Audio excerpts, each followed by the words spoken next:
Ibu sekalian, saat perintah puasa itu diturunkan, hal pertama yang disampaikan oleh Nabi Shallallahu Alaihi Wasallam kepada para sahabat beliau pada masa itu dan berkelanjutan sampai kepada kita saat ini adalah menerangkan diantaranya tentang keutamaan Ramadan. Untuk menjawab sekaligus mengentaskan hoaks yang pada saat itu dibangun oleh orang-orang Yahudi yang tinggal di Madinah. Jadi ketika mereka mengatakan orang Islam tuh nggak punya puasa, ikut kita. Ini puasa yang hebat, puasa yang bagus. Dijawab oleh Allah. Turunlah perintah, ya ayyuhalladzina amanu kutiba alaikumus syiyam kama kutiba alal ladzina min qablikum la'allakum tattaqun. Setelah itu apa yang terjadi? Buka Sahih Al-Bukhari. Kitab yang ke-30. Kitabus Shaum. Posisi hadis yang nomor yang kedua di topik ini, riwayat dari Talhah bin Ubaidillah radhiyallahu taala anhu qala Rasulullah sallallahu alaihi wasallam. Perhatikan, ini kalimat pertama yang disampaikan Nabi menyambut kewajiban puasa. As-siyamu junnatun fala yarfuth wala yajhal. Wa ini imru'un qatalahu aw syatamahu falyaqul inni sha'imun marwataini. La khulufu famis sha'imi atyabu 'indallahi yaumal qiyamati min rihil miski. Yatruku ta'amahu wa syarabahu wa syahwatahu min ajli. Ini poinnya. As-siyamu li wa ana ajzi bihi wal hasanatu bi asyri amthaliha. Kata Nabi, puasa kita ini yang kita tunaikan spesial. Beda dengan yang lainnya. Jadi ketika Yahudi mengatakan puasa kami ini puasa yang hebat, yang bagus, yang diikuti oleh umatnya Muhammad sallallahu alaihi wasallam. Turun ayat, komentar Nabi pertama apa? Puasa kita kepada para sahabat, kepada kita semua, ini puasa yang spesial. As-siyamu. Lihat diksinya. Awas Pak ya, Ibu jangan salah baca. As-siyam, bukan asyab. As-siyam. Disebutkan 9 kali dalam Al-Quran. Ada as-saum, ada as-siyam, itu beda. Kalau saum, sekali disebutkan dalam Al-Quran, surah 19 ayat 26. Saum itu masih umum, kata umum untuk menunjuk kata imsak, menahan secara umum. Bisa berarti puasa yang ada ketentuan aturan, bisa berarti menahan secara singkat. Apa saja yang bersifat menahan, itu saum namanya. Contoh Sayyidah Maryam misalnya, beliau masih makan. Ya, ayat 24, 25 itu masih makan. Goyangkan pohon kurma, jatuh kurmanya, makan kurmanya. Mau minum, ambil airnya, minum. Masih makan, masih minum. Cuman diminta untuk saum. Apa saumnya? Inni nadhartu lirrahmani sauma falam ukallimal yauma insiya. Jangan bicara pada siapapun. Kamu dituduh, kamu berzina. Jangan jawab. Biarkan bayinya yang bicara. Dan itu mukjizat pertama untuk Isa alaihi salam. Itu nanti dimulai di ayat 31 sampai 33 di surah Maryam, surah 19. Tapi beliau diperintahkan saum. Saumnya apa? Jangan bicara. Jadi kalau bapak masih makan, masih minum. Cuman gak mau bicara dulu sama ibu. Itu saum. Mau kemana, Bi? Kok gak jawab? Kenapa gak bicara? Sedang saum. Saum apa? Gak mau bicara sama mama. Itu bicara. Contoh. Itu saum. Kalau siam, 9 kali disebutkan dalam Al-Quran, itu khusus. Spesifik. Ada aturannya, ada ketentuannya, nggak boleh sembarangan, nggak bisa kemudian seenak kita melakukannya, ada ketentuan yang dibuatnya, dan itu harus diikuti. Begitu diikuti, maka keagungan dan keistimewaan ibadah itu akan dilekatkan pada pelakunya. Dan menariknya, perintah puasa itu ketika turun ayatnya Al-Baqarah 183, kalimatnya bukan menggunakan saum tapi siyam. Ya ayyuhalladzina amanu kutiba alaikumus. Nah kata Nabi, asyamu junnatun. Kalau benar puasa kita ini, kita tunaikan yang Ramadan ini, maka dia akan melahirkan satu yang tidak ditemukan pada ibadah lain, yaitu junnah. Ada jinnah, ada jannah, ada junnah. Itu beda. Tapi semua katanya, itu hurufnya sama, cuma harokatnya beda. Coba lihat ya. Ada junnah, jinnah, dan jannah. Jannah artinya apa? Surga. Jinnah artinya apa? Jin. Jamak dari kata jin. Minal jinnati wan nas. Baik ya. Ada junnah. perisai. Itu ketiga-tiganya bersumber berasal dari huruf jim, nun, kemudian ta. Dalam bahasa Arab, setiap ada huruf dimulai dengan jim dan nun, itu pasti tersembunyi, nggak kelihatan. Saya ulang ya. Setiap ada huruf dimulai dengan jim dan nun, kalimatnya itu pasti nggak nampak, nggak kelihatan. Janin, kenapa disebut janin? Karena masih tersembunyi dalam rahim ibundanya, nggak kelihatan. Begitu keluar, tampak jadi bashar, jadi bayi yang terlihat. Jin, kenapa disebut dengan jin? Karena nggak nampak. Makanya fitrah jin itu, Pak, Ibu, fitrahnya tersembunyi. Jadi kalau ada jin melakukan penampakan, itu jin sedang punya masalah. Betul, itu nyata. Dan yang lebih punya masalah, ada orang-orang manusia yang mencari-cari penampakan jin. Itu sedang kurang sehat itu. Ya, betul. Karena jin itu dipasangkan di Al-Quran dengan ins. 18 kali pasangan ini disebutkan. Itu lawannya langsung. Jadi jin tersembunyi, ins nampak. Ins itu kelihatan, makanya makhluknya tampak. Jadi kalau ibu ada bapaknya pulang ke rumah sembunyi-sembunyi, itu bapak sedang menjadi bukan.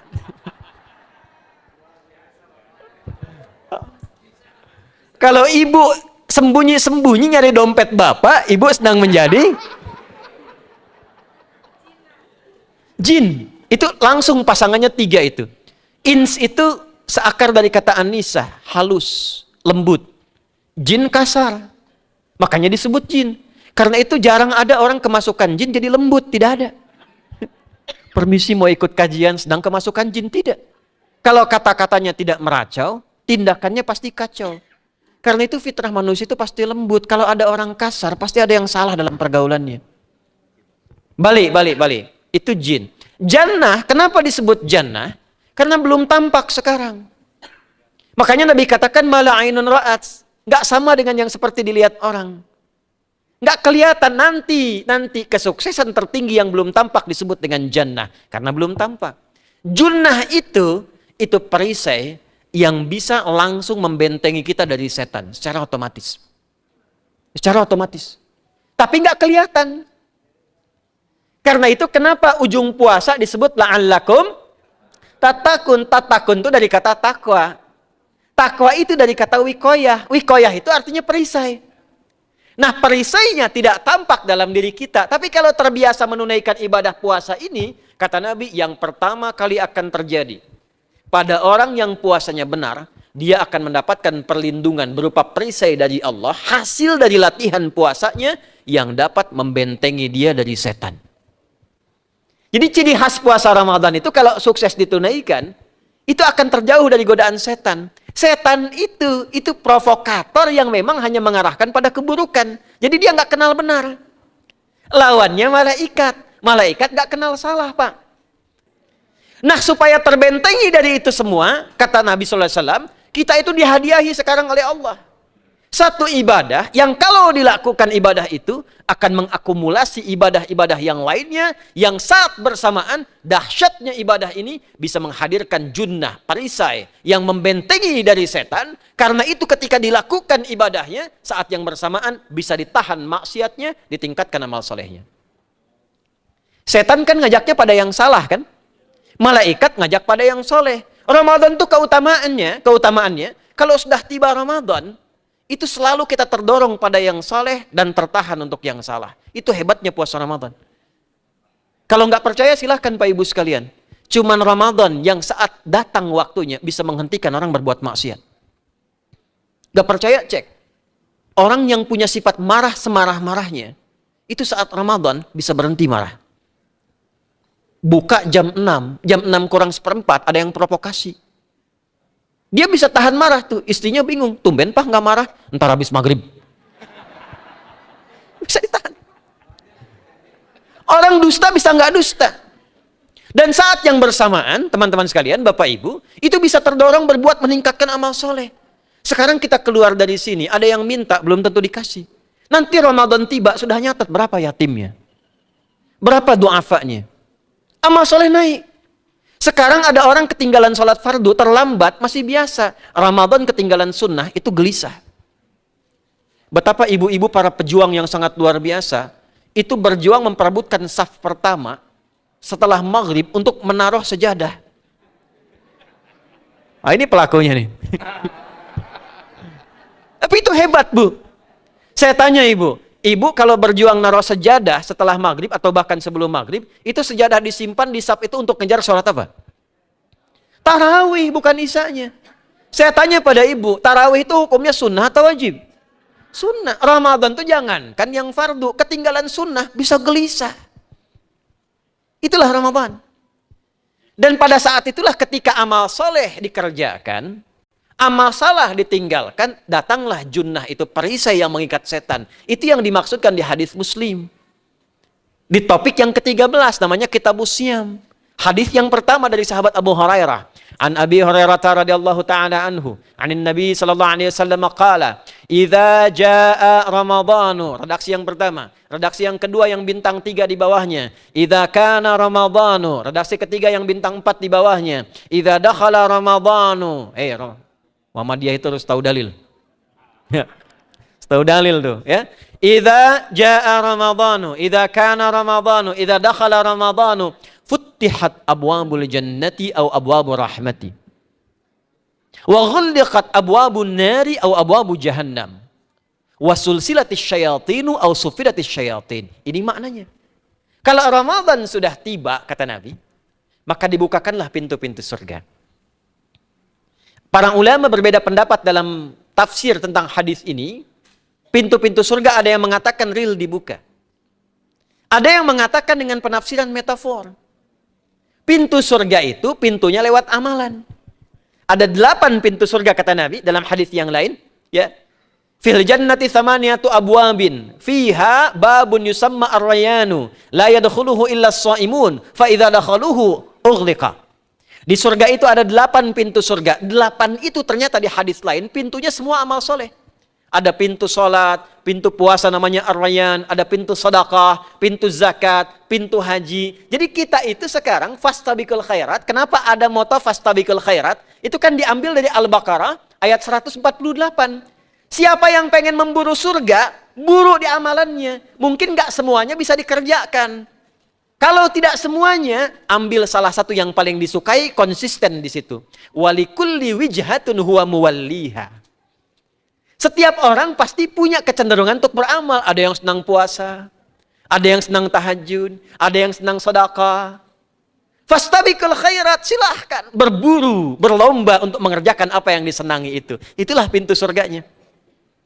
Nah, saat Ramadan, semua pintu surga itu dibuka, Pak. Makanya kita senang kerjakan, sholatnya meningkat, sedekah meningkat, ngaji Quran meningkat. Saat yang bersamaan, pintu neraka ditutup. Ada berapa pintu neraka? Ada berapa? Kalau pintu surga berapa tadi? 8. Hadisnya jelas, sahih dalilnya. Pintu neraka berapa? Bukan. Pilih. 6 atau 8? Yang 6 angkat tangan. Bukan 6, bukan 8, 7. Dalilnya apa? Dalilnya Quran surah Al-Hijr, surah ke-15. Ayat ke-44. Surah ke-15 Al-Hijr ayat ke-44. Neraka ada 7 pintu. Dan dalam setiap pintunya nanti ada 19 malaikat yang menjaga. Alaiha tis'ata asyar. 7 pintu ini khusus Ramadan ditutup. Dan hati-hati, nama neraka itu ada 2 nanti. Neraka yang membakar, ini mungkin jadi baru informasinya bagi sementara orang. Neraka yang membakar dan neraka yang membekukan. Jadi ada 2 sifat. Saya ulang ya, neraka yang membakar dan neraka yang membekukan. Yang membakar disebut dengan Jahannam, yang membekukan disebut dengan Zamharir namanya. Zamharir. Jadi kalau ada orang masuk neraka, itu cuma 2 pilihannya, dibekukan atau dibakar. Jelas ya? Makanya kita dikasih pendahuluan, ada musim panas, musim dingin. Supaya merasakan, nih orang musim dingin nih pakai lapisan-lapisan baju. Musim panas cari pendingin. Kamu sekarang cari pendingin, kata Allah, di neraka nggak ada AC. Kamu sekarang pakai berlapis-lapis, di neraka beku. Jahannam itu nama apinya. Jadi nar yang membakar itu nama apinya Jahannam. Jahannam itu nama apinya. Untuk membedakan dengan api yang ada di dunia dan api yang bahan bakarnya jin dan setan saat diciptakan. Setan itu dicipta dari api. Ya, setan kan asalnya dari iblis. iblis dari jin. Setan Al-Baqarah ayat 36. Dari iblis Al-Baqarah 34. Iblis dari jin, Quran surah Al-Kahf ayat 50. Kana minal jinni fafasaqa an amri rabbi. Jin dari api yang menyambar-nyambar, Quran surah 15 ayat 27. Wal janna khalaqnahu min naris samum. Karena narnya narus samum, maka apinya mesti beda. Karena itulah nanti nerakanya yang membakar disebut dengan jahannam. Pintunya 7, namanya banyak. Ada sa'ir, ada lava, ada neraka hutamah. 7 pintu, besarnya disebut dengan jahannam. Khusus Ramadan tutup. Ramadan tutup. Wasulsilati syayatin. Setan itu dibelenggu, diikat rapat. Bagi orang yang mau puasa, benar. Awas hati-hati. Bagi orang yang mau puasa, benar. Karena itu kalimatnya asyamu junnatun. Kalau benar puasanya, metafornya amalan dia bisa mengikat setan. Tapi kalau puasanya nggak benar, tetap digoda juga. Makanya jangan heran, walaupun Ramadan tetap kotak infak ada yang hilang. Sendal ada yang hilang. Karena puasanya bukan siam, puasanya saum. Sedangkan diksi Nabi yang mengatakan asyamu junnatun. Puasanya yang harus benar. Nanti kita belajar fikih setelah itu. Saya ingin pendahuluan dulu ya. Setelah itu apa yang kata Nabi katakan? Ini masih mukadimah ya kita ya. Ini luar biasa nih. Ya. Jadi keutamaan Ramadan itu dahsyatnya dengan puasa biasa. Kata Nabi, kalau orang benar puasanya, bebas dia dari setan. Bukan nggak digoda, Allah kasih benteng sehingga setan nggak tembus kepada dia. Itu satu. Itu keutamaan Ramadan. 2, teruskan dulu langsung ke ujung hadisnya saja ya. Kalau yang tadi nanti latihannya falayarafuf falayajal itu latihan. Yang kedua, Allah langsung yang mengatakan dalam hadis qudsinya. Asyamu li wa ana ajzi bihi. Khusus Ramadan, kalau ditunaikan dengan benar, maka semua yang puasa itu aku langsung yang memberikan takaran pahalanya. Sekarang kita hitung-hitungan dikit ya. Bapak Ibu kan senang hitung. Tadi bangun aja kan dihitung kan? Ya, dapatnya sekian, kurangnya sekian, ya usahanya sekian. Sekarang kita ngitung pahala nih. Ada rumus hitung pahala dalam Al-Quran. Ya, saya tanya sebentar. Kalau satu kita kerjakan ibadah, pahalanya berapa? 10. Dalil. Apa dalilnya? Quran surah ke-6 ayat 160. Man jaa baik, bil hasanati falahu asyru amthaliha. Siapa yang melakukan satu perbuatan hasanah. Hasanah itu perbuatan baik yang bernilai pahala. Itu hasanah namanya. Pahalanya disebut ajrun namanya. Lahum ajrun ghairu mamnun. Jadi perbuatan baik yang bernilai pahala disebut apa? Hasanah. Ya, eksekusinya, implementasinya disebut amal soleh. Pahalanya, hitungannya disebut ajrun namanya. Jamaknya disebut dengan ujur. Di setiap poinnya disebut dengan ajrun namanya. Nah, orang yang mengerjakan perbuatan baik, berpotensi punya nilai pahala, itu setiap perbuatan baiknya 10 kebaikan. Contoh kita sholat nih, sehari berapa waktu? 5. Berapa rakaat? 17. Al-Fatihahnya 18 atau 19 kali? 17 kali ya. Kalau 18 kali berarti subuhnya 3 rakaat. Nah, itu kan kalau kita buka hadis Muslim, nomor hadis 162, saat Nabi dalam peristiwa setelah Isra itu, ke Masjidil Aqsa, kemudian araja bina Jibril alaihissalam. Mi'raj naik ke Sidratul Muntaha. Sidratul Muntahanya ada di surah An-Najm dari ayat 1 sampai 18-nya. Itu ketika menerima perintah salat pertama kali kan bukan 5, tapi 50. Turun kan Nabi kemudian ke langit ke-7 ketemu Nabi Ibrahim sedang senderan di Baitul Ma'mur, punggungnya senderan. Itu ada kisahnya di hadis Muslim, nomor hadis 162. Kemudian turun lagi ke Nabi Musa. Nabi Musa itu kan tipikalnya senang. Yang pertama agak temperamen, yang kedua itu senang mengomunikasikan sesuatu. Makanya ketika dengan Khidir alaihi salam itu senang, ya, kritisnya itu muncul kepada Nabi Muhammad ketika turun dari Sidratul Muntaha ke langit yang ke-6 itu ketemu Nabi Musa, ditanya, Muhammad SAW dapat apa tadi? Sholat. Berapa waktu? 50. Kamu tahu nggak? Umat saya itu kekar-kekar besar-besar. Segitu aja nggak kuat, apalagi umat kamu yang kayak kita sekarang nih. Minta lagi diskon sama Allah katanya. Naik tuh, minta lagi. Singkatnya 9 kali naik. Setiap naik dikurangi 5. 9 kali 5 berapa? 45. 50 kurangi 45 berapa? 5. Turunlah 5. Sampai 5 pun Nabi Musa masih komennya begini. Minta lagi aja diskon.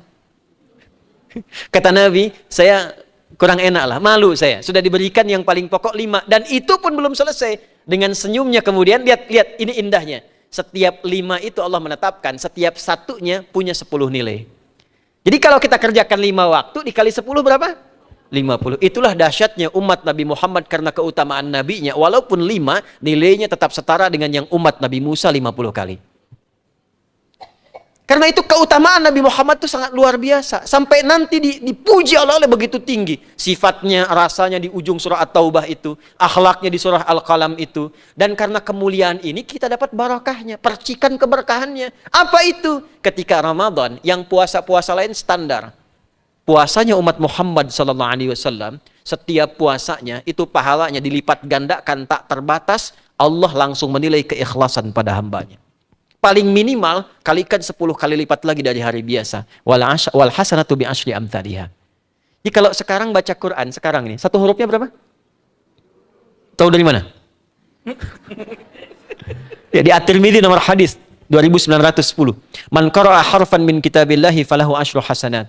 Setiap ada orang baca satu kitabullah dengan syarat dia mukmin, muslim, baca satu huruf dari kitabullah, dapat 10 kebaikan. Satu hurufnya 10, Bu, Pak.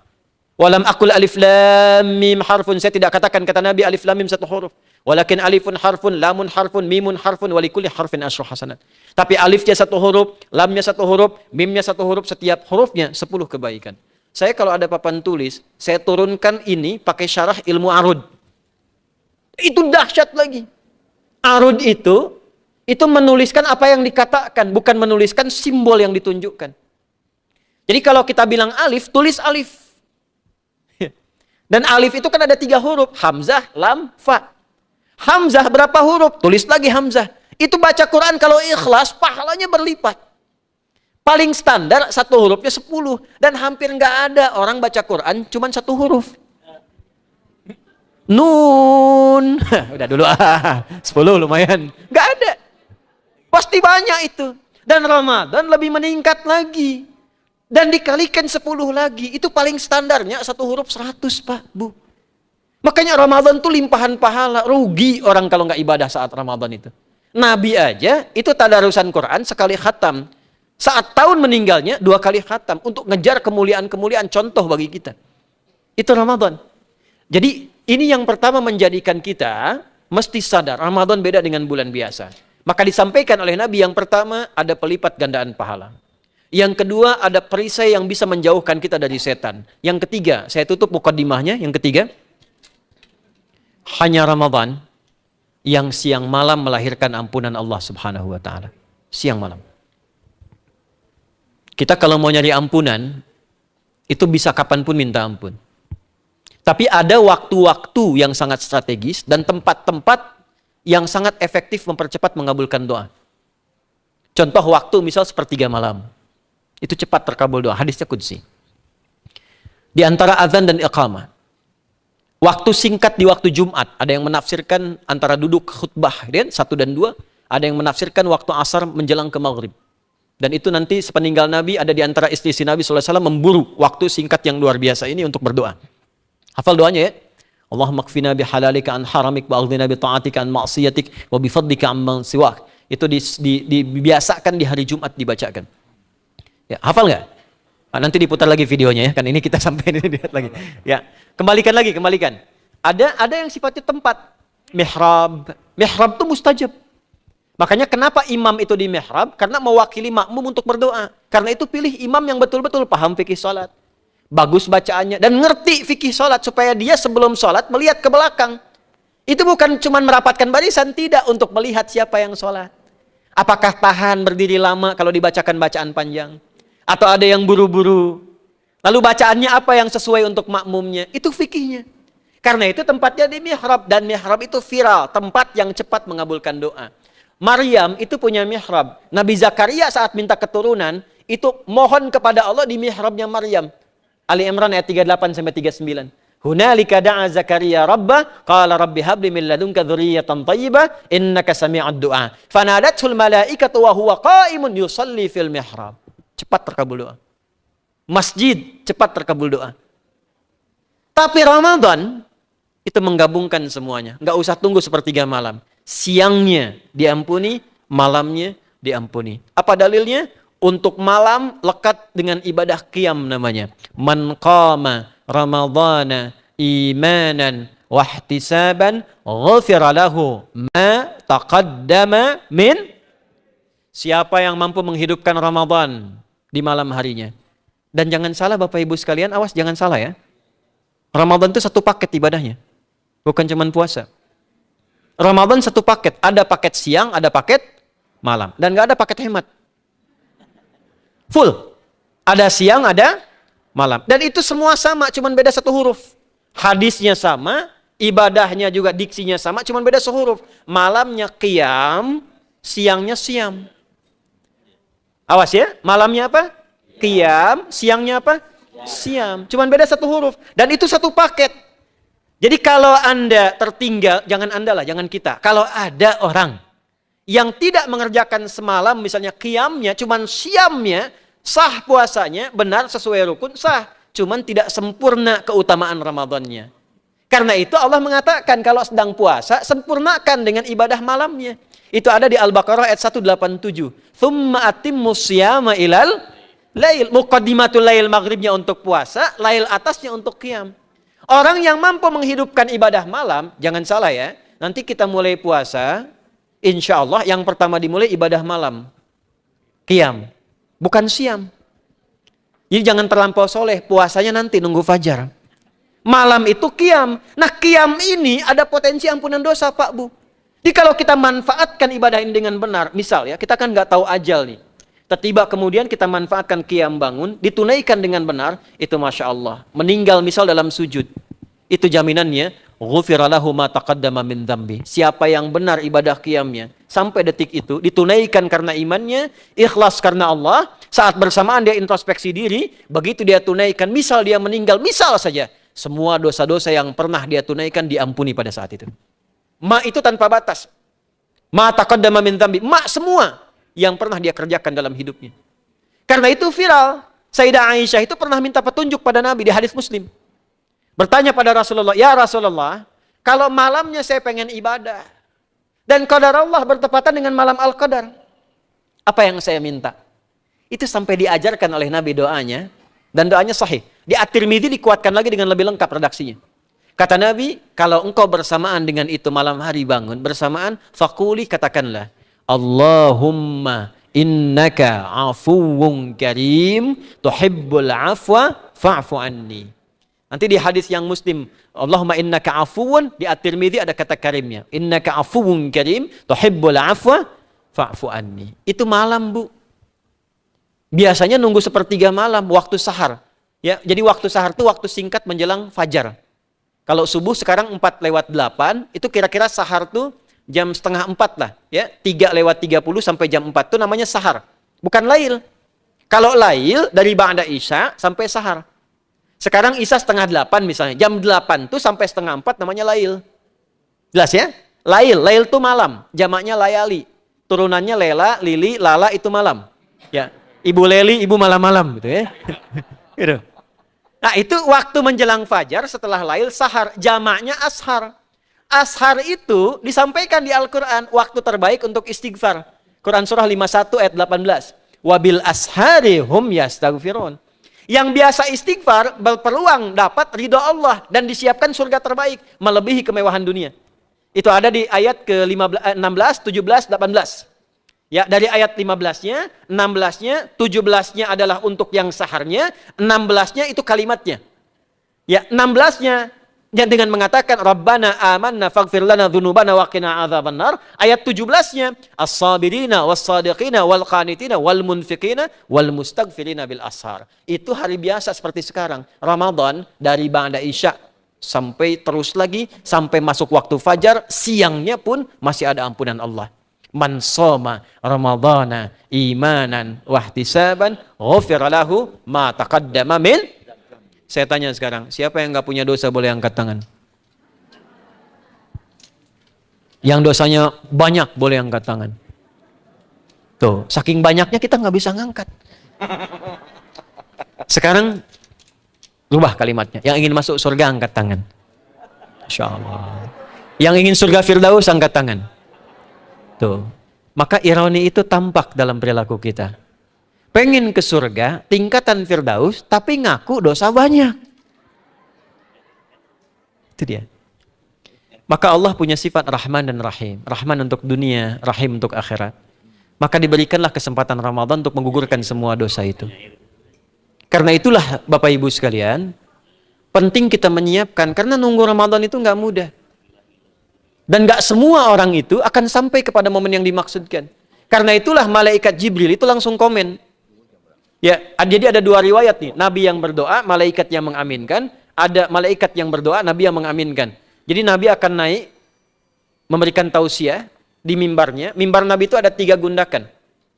Begitu naik ke gundakan pertama, ada 3 gundakan. Lalu tibalah kemudian beliau bersabda. Ada riwayat Nabi yang berkata, malaikat mengaminkan. Ada riwayat sebaliknya. Malaikat yang berkata, Nabi mengaminkan. Raghima'an forajulin. Awas, hati-hati nih. Raghima'an forajulin. Liman adraka Ramadhana falam yughfar lahu. Terhina di hadapan Allah Subhanahu wa taala. Kotor dirinya. Bu'dan, jauh dari rahmat Allah. Liman adraka Ramadhana, siapa yang sudah disampaikan ke bulan Ramadan falam yughfar lahu, tapi tak mampu mendapat ampunan Allah Subhanahu wa taala.